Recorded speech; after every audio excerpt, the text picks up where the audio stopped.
오늘은 특별히 광복주일입니다. 우리가 광복주일을 맞이할 때마다 하나님께 음성들을 들었습니다. 바로 참된 나라의 회복에 관련된 말씀들을 늘 들어왔습니다. 오늘도 마찬가지입니다. 어떤 나라를 꿈꿨을까요? 많은 독립을 꿈꿨던 사람들이 저마다의 나라가 있었을 겁니다. 또 우리 눈에는 보이지 않지만 대한민국을, 조선을 광복시키면서 정말 만들고 싶으셨던 분이 계셨을 겁니다. 바로 하나님이십니다. 하나님께서 꿈꾸셨던 진정한 대한민국의 광복의 나라는 어떤 것이었을까요?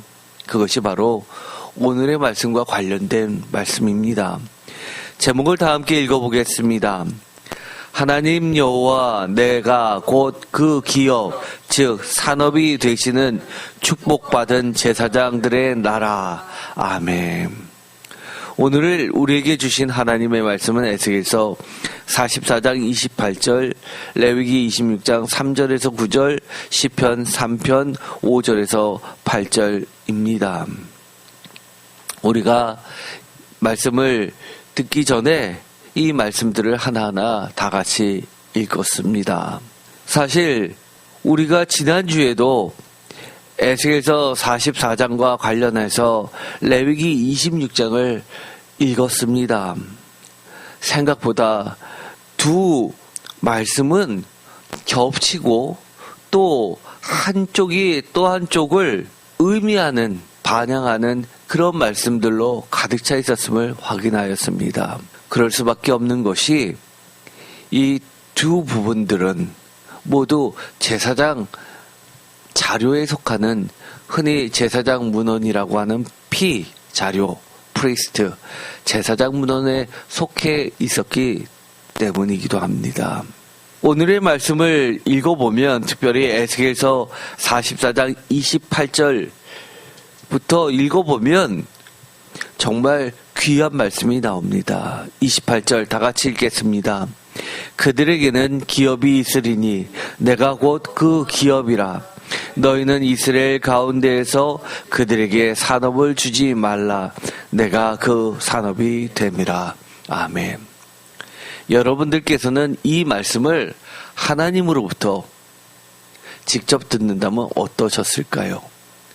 우리가 에스겔서는 전체적으로는 다 했습니다. 이제 부분적으로만 조금 더 하면 그 다음 또 다른 성경으로 넘어갈 겁니다.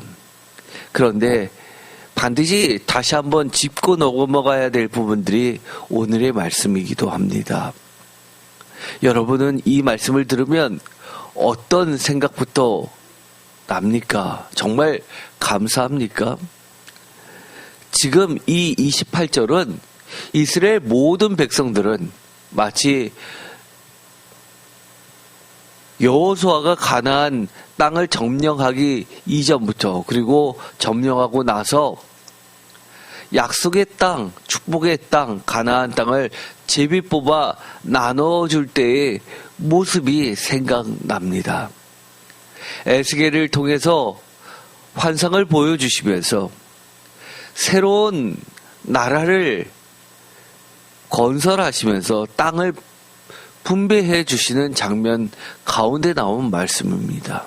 이스라엘 가운데에서 내가 그 산업이 되시는, 하나님이 직접 산업이 되시는 그런 지파가 있었습니까? 없었죠. 너무너무 좋을 것 같습니다. 그런데 모두가 다 동일한 생각일까요? 저는 분명히 동일한 생각이 아닐 수도 있겠다라는 생각부터 듭니다. 왜냐하면 이 말씀을 가만히 읽어보면 이런 말이 들어가 있기 때문입니다. 28절 그들에게는 기업이 있으리니 내가 곧 그 기업이라. 다 같이 읽겠습니다. 너희는 이스라엘 가운데에서 그들에게 산업을 주지 말라. 아멘. 그 다음에 내가 그 산업이 됨이라 라고 했을 때 이 28절은 마치 두 개의 새로운 말이 하나로 합쳐진 듯 합니다. 이스라엘 가운데에서 그들에게 산업을 주지 말라라는 하나의 말씀과 나머지 앞뒤를 싸고 있는 그들에게는 기업이 있으리니 내가 곧 그 기업이라, 내가 그 산업이 됨이라 라는 또 다른 말씀과 합쳐진 듯 하기 때문입니다. 사실 이 말씀은 서로 정반대의 말씀 아닙니까? 하나는 기업을 주신다라는 말씀이고 또 하나는 주지 말라는 말씀입니다. 그래서 제가 목회자로서 그동안 교회를 이끌고 성도들과 대하면서 목회 10년을 해 오니까 이 말씀을 성도님들이 오늘날에 21세기에 듣는다면 어떤 분들은 반드시 이런 분들이 나올 것 같습니다. 하나님 무슨 소리입니까? 하나님이 그 산업이 되시는 축복도 있고 또 땅도 주셔야죠. 아닐까요? 저는 100% 이런 분들 계실 것 같습니다. 또 100% 또 이런 분들도 계실 겁니다.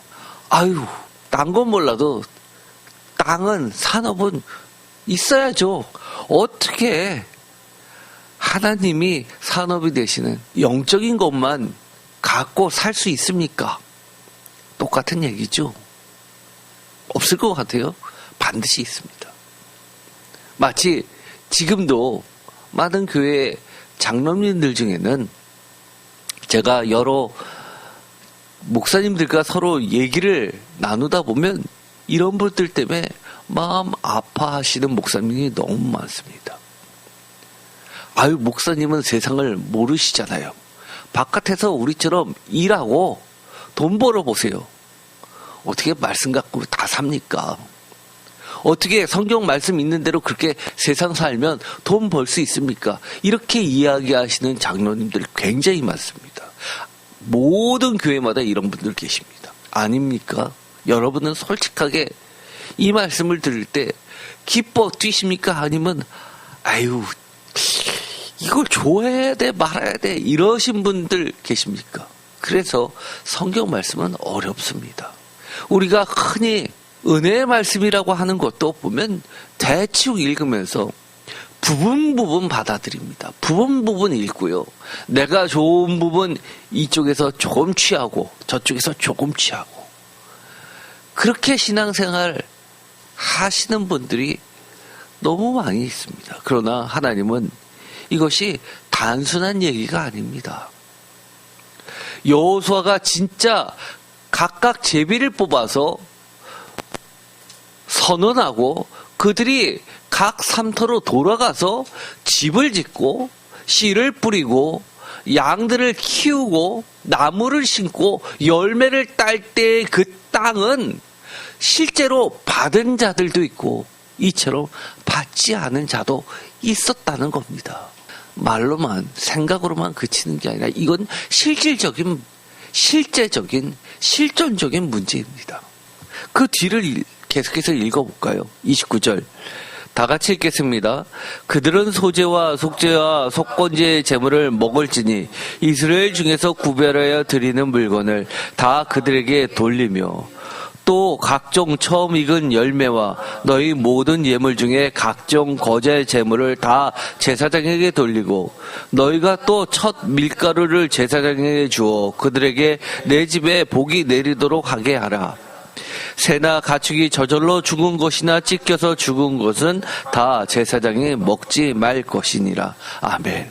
29절부터 31절까지를 읽어보더라도 여러분은 아멘이십니까? 아니면 아까 28절을 읽었었던 것처럼 무엇인가 찜찜하십니까? 전에는 29절부터 31절까지는 은혜스러운 너무 좋은 말씀이라고 생각하신 분이 많을 겁니다. 그런데 오늘날에는 너무나 사람들이 악해졌을까요? 아니면 인간의 본성이 그럴까요? 날마다 매사 하나님을 대적하는 그런 원죄 때문일까요? 어쨌든 간에 제가 목회를 해보니 이런 분들 100% 반드시 있습니다. 전에는 못 모르고 은혜롭다고 좋은 말씀이라고 했을지 몰라도 실제 이제부터 이렇게 하겠다라고 했을 때는 하나님이 여러분들 한 명 한 명에게 29절부터 31절까지 주셨다면 주저 하실 분들 계십니다. 어떻게 이렇게요? 좋죠. 여기서 소재와 속죄제와 속건제 그리고 처음 익은 열매 이거 다 뭡니까? 제가 이 본문의 디테일한 거는 전에 다 말씀을 드렸죠. 이런 것들은 지금 소재가 뭐냐, 속죄제가 뭐냐, 속건제가 뭐냐를 따지는 게 아니라 한마디로 이야기하면 거룩한 음식들이라는 겁니다. 하나님께서 직접 산업이 되시는 특별한 제사장들, 그 제사장들이 뭐라고 그랬죠? 목회자만입니까? 아니요. 오늘날의 거룩한 백성, 하나님 나라의 제사장격인 거룩한 여러분들 모두에 해당하는 말씀입니다. 이런 모두에게 적용되는 왕 같은 제사장이라고 제가 말씀을 드렸죠.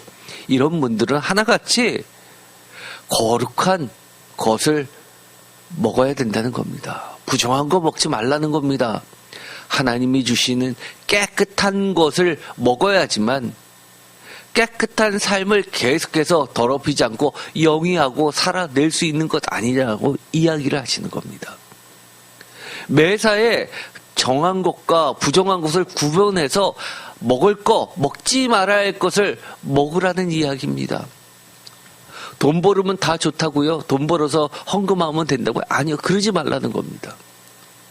나에게 들어오는 수입, 일체 모두를 거룩한 재물로서 채우라는 겁니다. 그런데 문제는 무엇입니까? 100% 이런 분들이 계시다고 제가 단언하건대 다 좋은데요.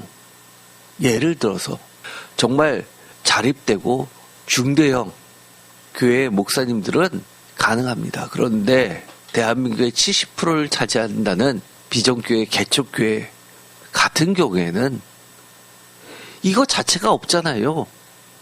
자립이 안 되잖아요. 굶잖아요. 라는 이야기 나올 겁니다. 그래서 어떤 이야기예요? 소재가, 속죄제가, 속건제가 충분하지 않을 때는 그럼 누가 책임져 줍니까? 말은 좋은데요. 좋을 때는 지켜지겠지만 어려울 때는 안 될 것 아닙니까? 제가 그걸 어떻게 믿는다고요? 이런 이야기 꼭 나옵니다. 우리가 얼만큼 하나님의 말씀을 그대로 하나님의 뜻대로 받아들이고 축복의 말씀으로 읽을 수 있을까요? 소중하게 생각할까요? 하나님께서는 신실한 왕 같은 제사장들에게 주시는 하나님의 진짜 영원한 보상은 이스라엘 가운데서 주어지는 산업이 아니라 하나님 자신이 직접 챙겨주시는 영원한 기업인 하나님 자신이라고 말씀하고 계십니다.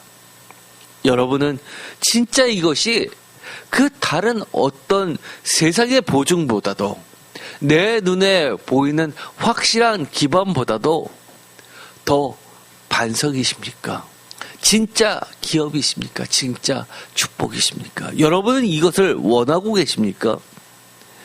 나에게 이스라엘 가운데서 주시는 그런 산업 말고 그것이 없다라도 하나님이 곧 그 기업이 되시고 그 산업이 되시는 그런 기업을 나에게 하나님께서 주시겠다고 약속만 해더라도 여러분은 뜰 듯이 기뻐하십니까?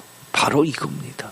그러면서 하나님께서 말씀하시는 것처럼 새나 가축이 저절로 죽은 것이나 찢겨서 죽은 것은 다 제사장이 먹지 말 것이니 즉 공짜로 거저 주어지는 것들 그러나 부정한 것들 이 모든 것은 공짜라도 손을 내저으면서 거룩하지 않으니까 먹지 않겠습니다 라고 거절할 수 있습니까? 저절로 죽은 것은 그만큼 오염의 가능성이 높고 뜨거운 중동 지방에서는 이스라엘 사람들에게서는 부패될 확률이 높기 때문에 건강상 이런 규정이 생겼을 것으로 학자들은 봅니다. 그러나 이것은 영적으로 이야기하면 찢겨서 죽은 것, 사실 이것은 영적으로 말하자면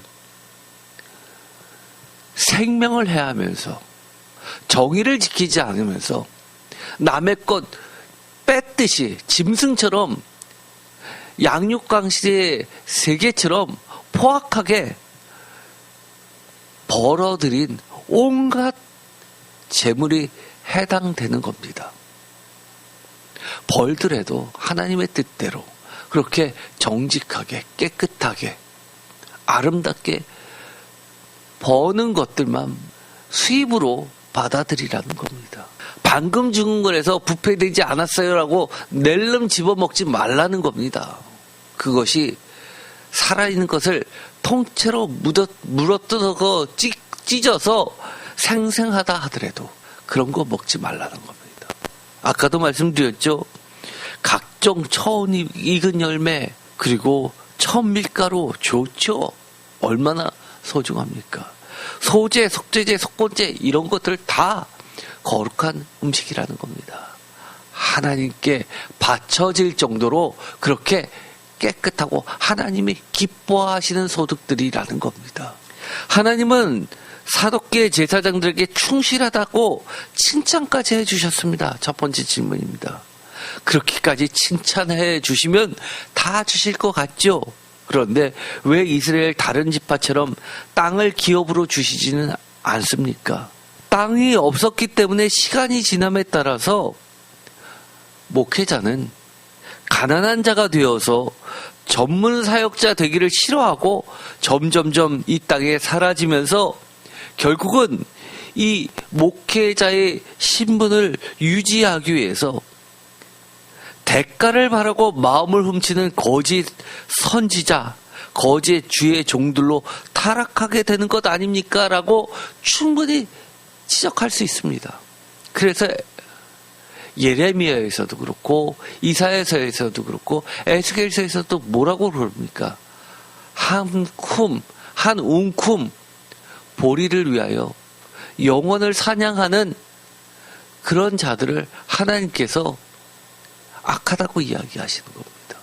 정말 어려운 사람들을 물어뜯으려고 하면서 어떤 대가를 바라면서 또는 사람의 기분을 좋게 하고 귀를 즐겁게 하고 마음을 훔치면서 돈 많은 성도들이 헌금을 많이 하게 유도하는, 그러면서 그 사람이 듣고 싶은 이야기만 해주는 거짓 선지자들, 그런 거 하지 말라는 겁니다. 그런 거 하지 않으니까 나중에 어떻게 됐습니까?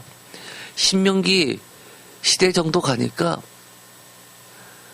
레위인들은 다 가난하게 됐습니다. 그래서 심지어 어떻게 됐습니까?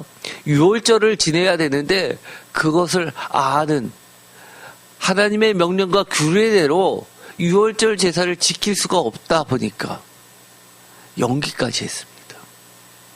그게 현실입니다. 오늘날의 많은 신학교가 미달이 되는 이유가 이런 이유 아닙니까? 정부에서 얘기한 최저생활비, 생계비에도 미치지 못하는 그런 수준인데 왜 목회자가 되냐고 이야기합니다. 그러나 하나님은 이렇게 이야기하십니다.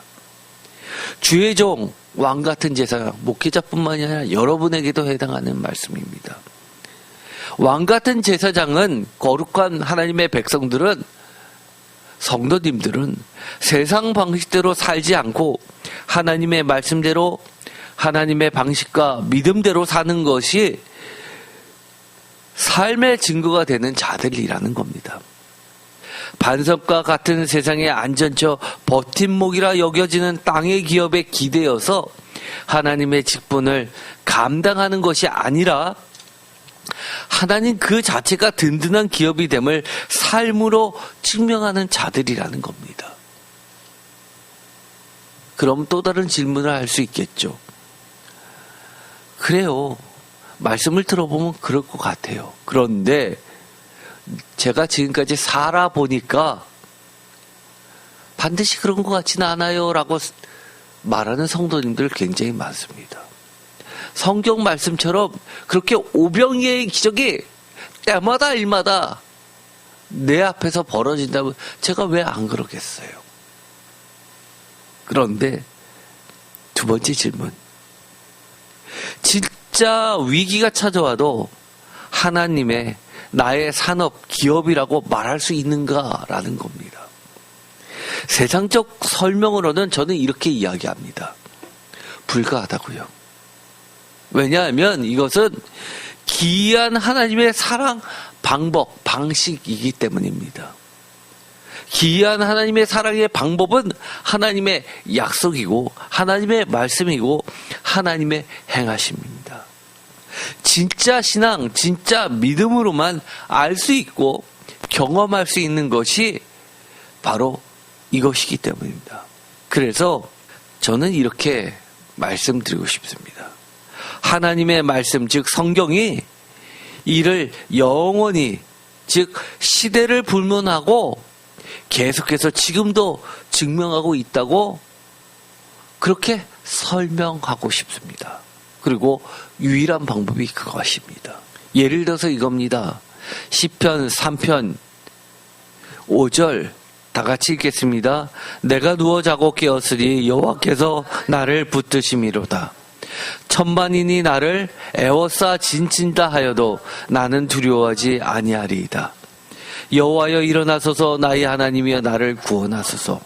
주께서 나의 모든 원수의 뺨을 치시며 악인의 일을 꺾으셨나이다. 구원은 여호와께 있사오니 주의 복을 주의 백성에게 내리소서. 셀라. 아멘. 정말 아멘이시죠? 6절에 보면 정말 특이한 말씀이 나오죠. 천만인이 나를 에워싸 진친다 하여도 나는 두려워하지 아니하리라. 표준 세번역으로도 읽어볼까요? 나를 대적하여 사방에 진을 친 자들이 천만대군이라 하여도 나는 두려워하지 않으렵니다. 아멘.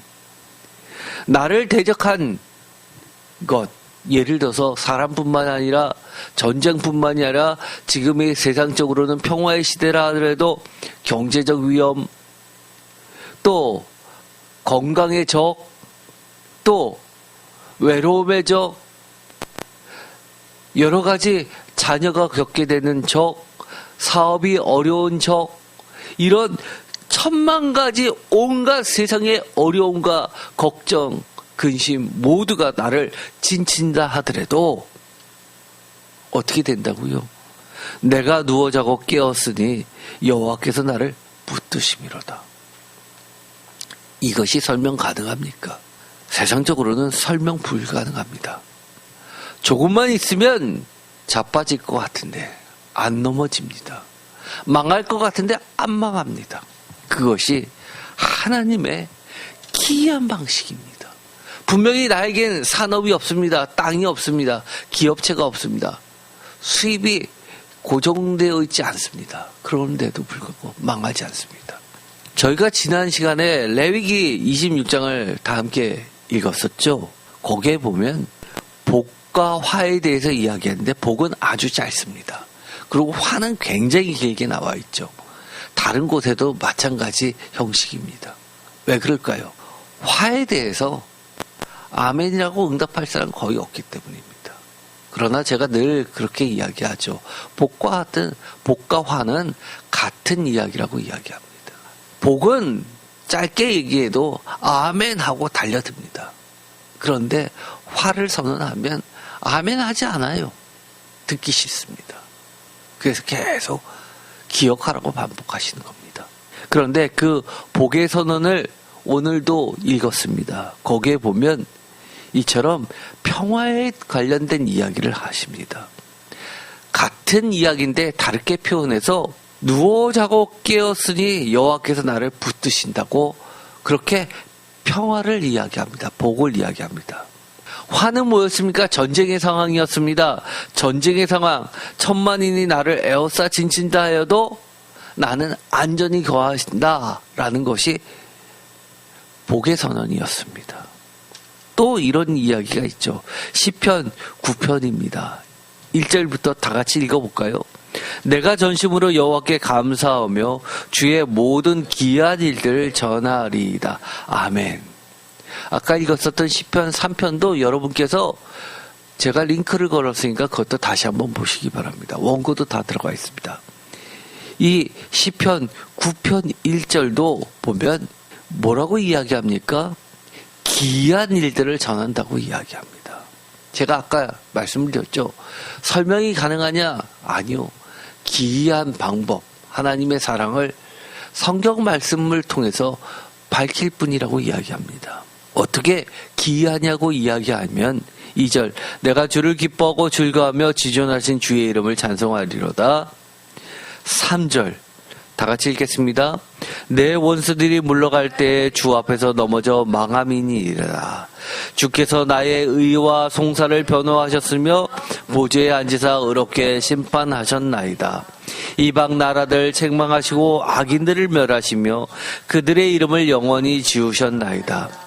원수가 끊어져 영원히 멸망하였사오니 주께서 무너뜨린 성읍들을 기억할 수 없나이다. 여호와께서 영원히 앉으시며 심판을 위하여 보좌를 준비하셨도다. 공의로 세계를 심판하시며 정직으로 만민에게 판결을 내리시리로다.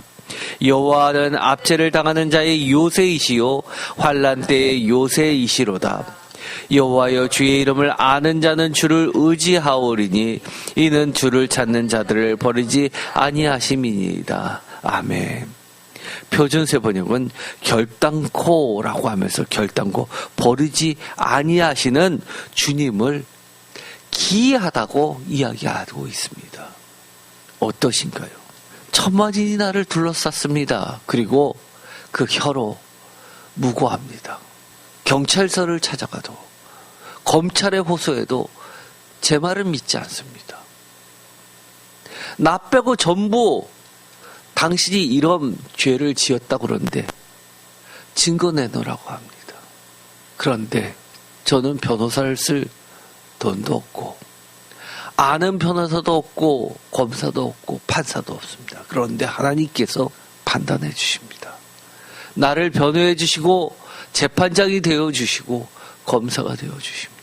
그리고 진짜 범인들을 색출해내서 멸해 주십니다. 기억조차 못하게 하십니다. 이것처럼 든든한 거 있습니까?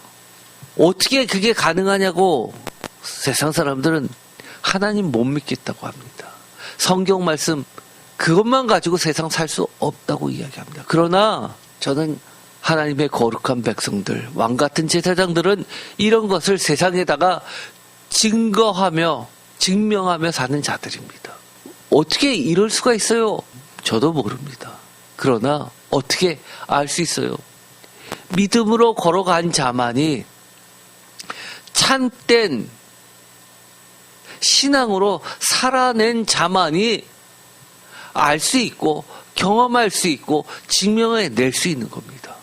하나님이 우리의 직접 기업이 되어주셨다고 증명할 수 있는 겁니다. 시편 9편 4절에 내 원수들이 물러갈 때 주 앞에서 넘어져 망한다고 이야기합니다. 내 앞에서 망하는 게 아니라 주 앞에서 망한다고 이야기합니다. 왜요?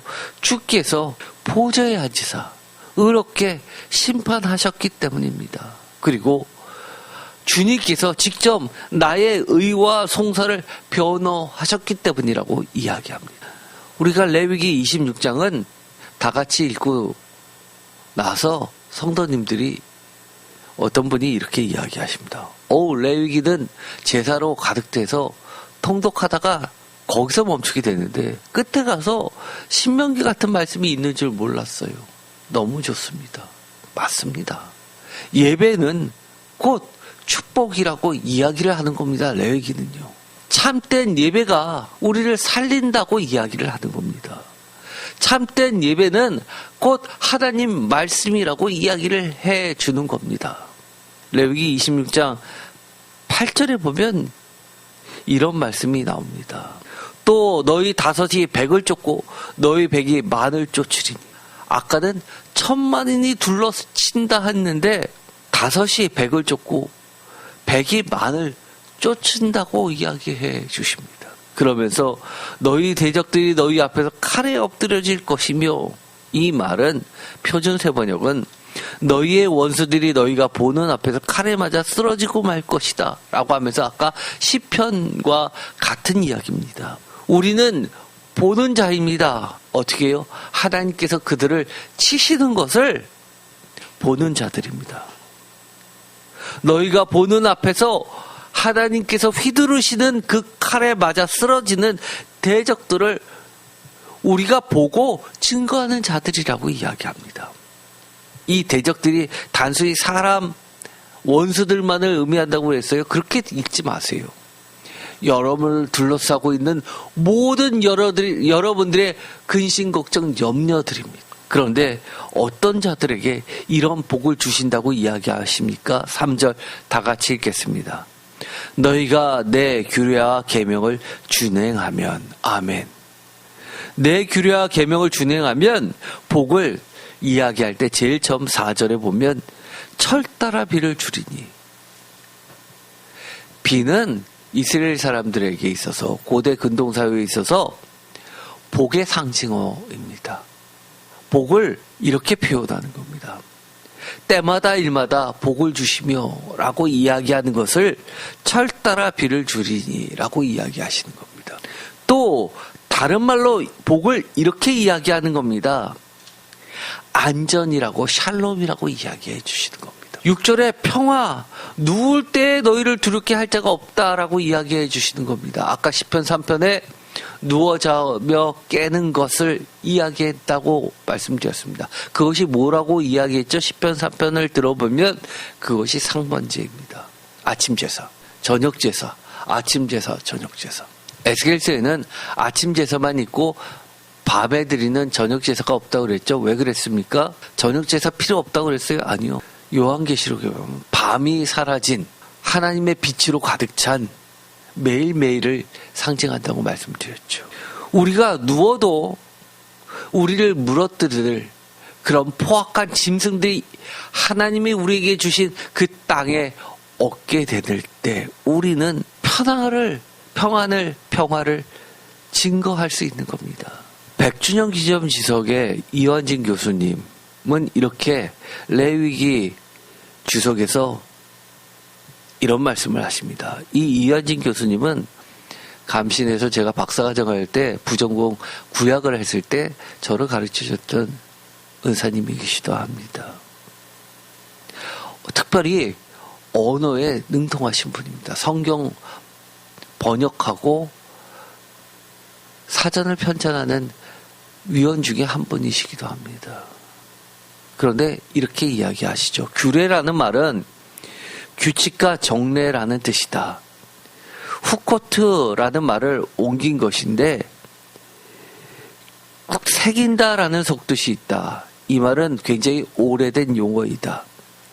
제가 전에 시편 119편을 할 때 이 얘기를 다 드렸었던 겁니다. 명령, 이 미tz바는 비교적 후대의 용어로 예레미야와 신명기 문헌, D라고 하는 건 두트로노미를 이야기하죠. 신명기 문헌이 좋아하는 말인데 신명기 11장과 27장, 28장과 비슷하기 때문에 사제 문헌, 프리스트, D 문헌에 들어간다고 합니다.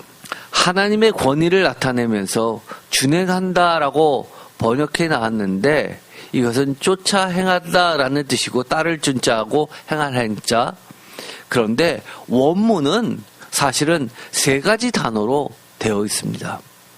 따라걷다 할라카와 지키다 샤마르와 그리고 실천하다 아사라는 단어까지 들어가 있는데 이 아사라는 말은 빼고 단지 준행한다 할라카하고 샤마르 지키다라는 두 단어만 번역했다고 좀 아쉬워하십니다. 그러면서 걷다, 지키다, 실천하다라는 일련의 동작을 나타내면서 걷다와 지키다를 실천하다로 이해할 수 있는 부분이다라고 이렇게 이야기합니다. 그러면서 이 걷다, 지키다, 실천하다, 이것은 특별히 피문헌, 사제, 자료에 속하는 말이다라고 주석을 달아놨습니다. 우리가 원어를 보더라도 이렇게 돼 있죠. 제가 보면 녹색으로 3개의 단어를 칠해 놓은 게 있습니다. 여기서 보면 할라카, 그리고 샤마르, 그리고 마지막으로 아샤라는 3 단어가 있는 것을 보게 될 겁니다. 그만큼 걷다, 지키다, keep, 그리고 행하다, perform, 이 3 단어는 매우 중요한 의미를 가지고 있습니다. 우리가 어떻게 하라는 거죠?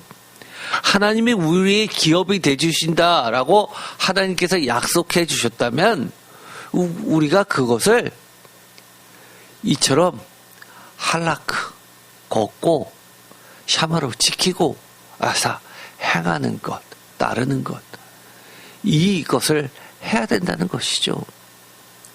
여호수아 23장 10절에도 여호수아가 이것을 증명하고 있습니다. 여호수아 23장 1절, 이 여호수아 23장은 매우 유명한 장이죠. 어떤 장입니까? 여호수아의 고별 설교입니다. 유언이나 마찬가지입니다. 나이가 많아서 이스라엘 백성들을 불러놓고 유언을 남깁니다. 여호수아서 23장 1절 다 같이 읽겠습니다. 여호와께서 주위의 모든 원수들로부터 이스라엘을 쉬게 하신 지 오랜 후에 여호수아가 나이 많아 늙은지라. 아멘. 늙었을 때 죽기 전에 하나님의 무엇을 경험하고 나서 유언을 남깁니까? 쉬게 하신지, 쉬다. 이것은 안식의 개념입니다. 안식일, 그리고 나중에 이것이 안식년까지 가는 거죠. 에스겔서의 핵심 키워드가 뭐였습니까? 안식년을 뛰어넘어서 희년. 그렇죠? 7 곱하기 7 플러스 1년에서 50해서 안식년. 이것이 에스겔서 전체의 키워드나 마찬가지라고 했죠. 그런데 25년 절반으로 줄여서 회복을 이야기해 주십니다. 2절, 여호수아가 온 이스라엘 곧 그들의 장로들과 수령들과 재판장들과 관리들을 불러다가 그들에게 이르되 나는 나이가 많아 늙었도다. 많아 늙었도다 라는 것은 단순히 늙음을 이야기하는 것이 아니라 이스라엘 사람들에게 있어서는 이것은 장로를 이야기합니다. 수장을 이야기합니다. 또 뭐가 있죠? 지혜를 이야기합니다. 이렇게 살아보니 마치 야곱이 바로 앞에서 나는 늙었다라고 이야기하는 거나 마찬가지입니다. 단순한 노인네라고 겸손하게 이야기하지만 이것은 세상이 쫓아가야 할 참된 지혜를 가진 자의 말이라는 겁니다. 하나님의 지혜로 이야기합니다. 성령이 감동돼서 이렇게 이야기합니다. 3절 다 같이 읽겠습니다. 너희의 하나님 여호와께서 너희를 위하여 이 모든 나라에 행하신 일을 너희가 다 보았거니와 너희의 하나님 여호와 그는 너희를 위하여 싸우신 이시니라. 아멘. 표준 세번역으로도 읽어볼까요? 여러분은 주 여러분의 하나님이 여러분이 편히 되시오. 이 모든 이방 나라에게 어떻게 하셨는지 그 모든 일을 잘 보셨소. 과연 주 여호와의 하나님은 여러분의 편이 되시어 싸우셨소. 아멘. 저는 이 표준 세번역의 번역을 너무너무 좋아합니다. 뭐라고 이야기해 주세요? 우리의 편이 되어 주셨다라고 이야기합니다. 그러면서 과연 주 우리의 하나님은 우리의 편이 되시어 이방 나라에게 싸워주셨다라고 이야기합니다. 이게 에스겔서의 말씀대로 하면 무엇입니까? 하나님이 친히 우리의 산업이 되어주신다. 기업이 되어주신다라는 것 아닙니까? 이것을 여호수아는 뭐라고 이야기합니까? 너희가 다 보았거늘. 보다라는 말은 히브리 사람들에게 있어서는 무슨 뜻이라고 그랬죠? 보다는 알다와 깨닫다와 경험하다와 같은 이야기입니다. 또 지키라라는 명령어와 같습니다. 신약에 와서는 이것이 무엇입니까? 증거라는 이야기입니다. 제자라는 이야기입니다. 선포라는 이야기입니다. 여러분은 다 어떤 존재들이에요? 하나님의 백성, 왕같은 제사장, 이방인들에 의한 대해서 왕같은 제사장으로, 세상에 대해서 왕같은 제사장으로 이것을 경험하고 증거하는 증인들이라는 겁니다. 뭐요? 하나님이 여러분의 친히 기업이 되어주셨다, 산업이 되어주셨다, 우리의 편이 되어주셔서 모든 악과 싸워주신 분이시다라고 증거하는 자들이라는 겁니다. 언제 우리가 그것을 당당히 이야기할 수 있습니까? 우리가 이 세상을 마칠 때, 그때 모든 자가 인정할 수밖에 없다는 겁니다. 과연이라고, 아멘이라고 답할 수밖에 없는 것 아닙니까? 그러면서 아까 읽었었던 말씀과 동일한 이야기가 나옵니다. 여호수아서 23장 10절, 너희 중 한 사람이 1000명을 쫓으리니 이는 너희 하나님 여호와가 너희에게 말씀하신 것 같이 너희를 위하여 싸우심이라. 1000명을 쫓는다. 그것도 너희 중 한 사람이. 아까는 시편에서 1000만인이 둘러친다 하더라도 라고 이야기했습니다. 아까는 100명이 10,000명을 쫓아가서 주 앞에서 쓰러지는 것을 목도한다고 이야기했습니다. 한 사람의 능력이 그만큼 뛰어나다는 이야기입니까? 아니요. 여호수아는 그렇게 이야기하지 않습니다. 그렇게 증거하지 않습니다. 그의 증거는 이겁니다. 너희 중 한 사람이 1000명을 쫓는 것, 이것은 너희의 하나님 여호와 그가 너희에게 말씀하신 것 같이 너희를 위하여 싸우셨다라고 증거합니다. 뭐 같이요? 말씀하신 것처럼. 다른 말로 이야기하면 뭡니까? 하나님 말씀대로, 성경 말씀대로 예배 시간에 이처럼 단에서 선포된 하나님의 약속처럼 그렇게 해주신다는 겁니다. 표준세 번역으로도 읽어보겠습니다. 다 같이 읽겠습니다. 주 여러분의 하나님이 약속하신 대로 여러분의 편을 들어서 몸소 싸우셨기 때문에 여러분 가운데서 한 사람이 원수 1000명을 추격할 수 있었던 것이요. 아멘. 너무 멋지잖아요. 하나님의 우리의 편이다. 이것처럼 좋은 게 어디 있습니까? 몸소, 에스겔서에서는 직접, 친히라는 말하고 동일합니다. 약속하신 대로 구약, 옛 약속, 신약, 새 약속 아닙니까? 성경 말씀대로.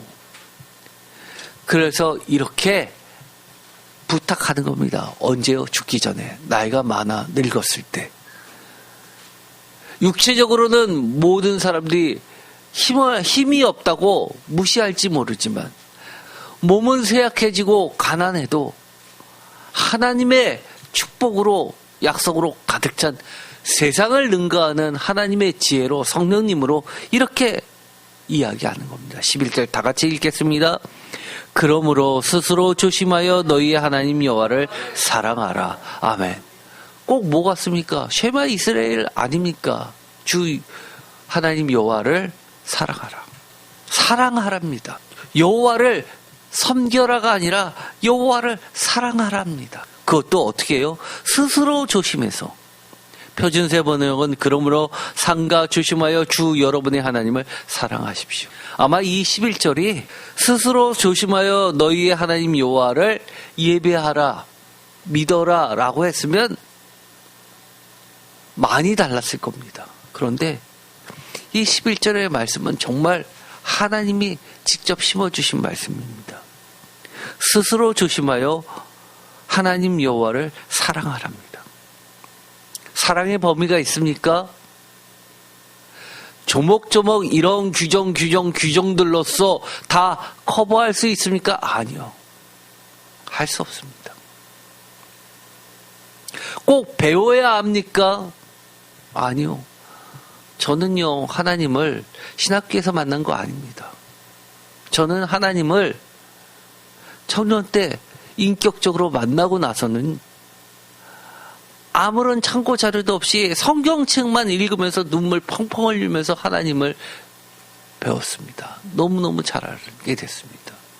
지금도 그때 하나님께서 직접 가르쳐 주셨던 그 말씀들이 신학교에서 학자들이 이런 식으로 이것을 뒷받침해 줬구나를 배워서 여러분에게 설명할 수 있는 것뿐입니다.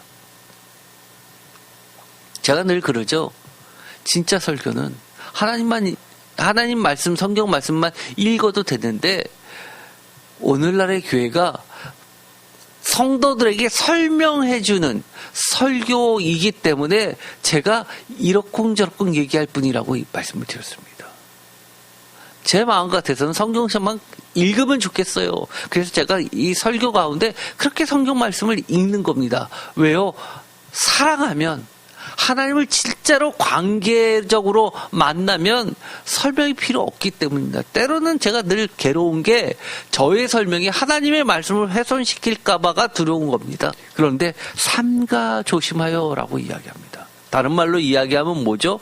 복과 화 중에서 화에 대해서 더 신경 써서 화의 것을 하지 말고 복을 하라는 겁니다. 하나님을 사랑한다는 게 뭡니까? 너무 어려워요? 이렇게 이야기합니다. 여호수아서 23장 6절 다 같이 읽겠습니다. 그러므로 너희는 크게 힘써 모세의 율법책에 기록된 것을 다 지켜 행하라. 그것을 떠나 우로나 좌로나 치우치지 말라. 아멘. 여호수아가 여호와를 사랑하라는 말을 설명한 게 이게 답니다. 그런데 이 6절을 읽어보면 하나님을 진짜로 사랑하지 않는 자는 더 어렵습니다. 사랑하는 게 뭐예요? 질문했더니 답변이 크게 힘써 모세의 율법책에 기록된 것을 다 지켜 행하라는 것이 사랑하라는 겁니다. 그러면서 그것을 떠나서 우로나 좌로나 치우치지 말는 것이 그것이 사랑이라는 겁니다. 도대체 이게 무슨 말이에요? 또 질문할 수밖에 없는 답변입니다. 그러나 하나님을 진짜 사랑하면 이 말씀이 이해됩니다. 그것도 크게 힘써라는 말을 표준세 번역은 이렇게 이야기합니다. 그러므로 모세의 율법책에 기록된 모든 것을 다 같이 읽겠습니다. 아주 담대하게 지키고 행하십시오.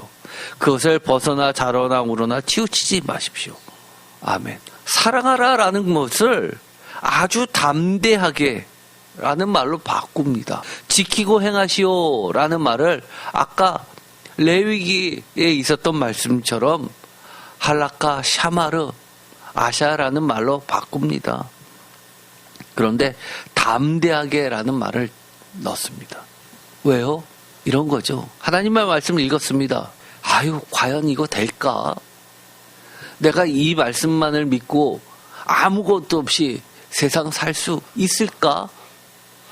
문제 해결될 수 있을까? 고민할 때 뭐라는 거예요? 담대하게 믿어보라는 겁니다. 하나님의 말씀 안 될 것 같지? 그러나 담대하게 그 말씀대로 지켜보라는 거예요. 좌로나 우로나 치우치지 말고 이 말씀이 조금 부족할 것 같은가 덧붙이지 말라는 겁니다. 이 말씀대로만 해보라는 겁니다. 모세의 율법책, 오늘날로 이야기하면 성경책입니다. 성경책에 다 있다는 겁니다. 우리의 인생 다 있다는 겁니다. 그런 분들 많잖아요. 교회 열심히 나온다고 떡이 생겨요, 밥이 생겨요. 떡이나 밥은 내가 열심히 일해서 돈 벌어서 생기는 거지. 하나님 말씀부터 제대로 배우세요. 하나님을 사랑하는 법을 배우세요.